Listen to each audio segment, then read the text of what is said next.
আওয়ামী লীগের সভাপতি ও সাবেক প্রধানমন্ত্রী শেখ হাসিনার ছেলে সজীব ওয়াজেদ জয় ও তার মেয়ে সাইমা ওয়াজেদ পুতুলের ব্যাংক হিসাব স্থগিত করা হয়েছে। জয় ও পুতুলের সঙ্গে শেখ রেহানার ছেলে রাদওয়ান মুজিব সিদ্দিকী ববির ব্যাংক হিসাবও স্থগিত রাখতে বলা হয়েছে।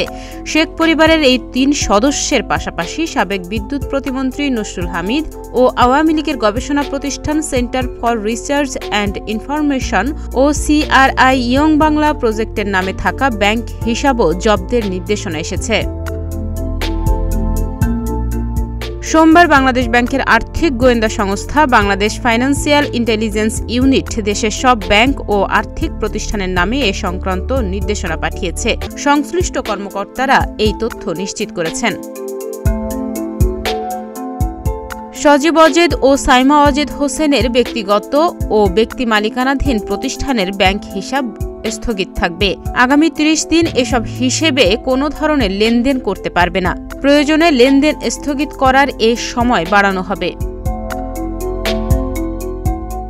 লেনদেন স্থগিত করার এ নির্দেশের ক্ষেত্রে মানি লন্ডারিং প্রতিরোধ বিধিমালা সংশ্লিষ্ট ধারা প্রযোজ্য হবে বলে BFIU এর চিঠিতে বলা হয়েছে।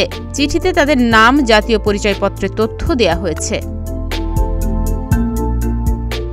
যাদের অ্যাকাউন্ট স্থগিত করা হয়েছে তাদের হিসাব সংশ্লিষ্ট তথ্য বা দলিল যেমন হিসাব খোলার ফর্ম, KYC ও লেনদেন বিবরণী ইত্যাদি তথ্য BFIU-তে পাঠানোর জন্য ব্যাংকগুলোকে বলা হয়েছে। সজীব আহমেদ ওয়াজেদ জয় শেখ হাসিনা ও পরমাণু বিজ্ঞানী MA ওয়াজেদ মিয়া দম্পতির প্রথম সন্তান। বিগত আওয়ামী লীগ সরকারের আমলে প্রধানমন্ত্রী শেখ হাসিনার অবৈতনিক তথ্য ও যোগাযোগ প্রযুক্তির উপদেষ্টা হিসেবে ছিলেন তিনি। সাইমা ওয়াজেদ পুতুল একজন প্রখ্যাত অটিজম বিশেষজ্ঞ। তিনি বিশিষ্ট পরমাণু বিজ্ঞানী ড ওয়াজেদ মিয়া ও শেখ হাসিনা দম্পতির তৃতীয় সন্তান। তিনি ২০২৩ সালের ১ নভেম্বর থেকে বিশ্ব স্বাস্থ্য সংস্থার আঞ্চলিক পরিচালক হিসেবে কাজ করছেন। ডেস্ক রিপোর্ট, প্রতিদিনের বাংলাদেশ।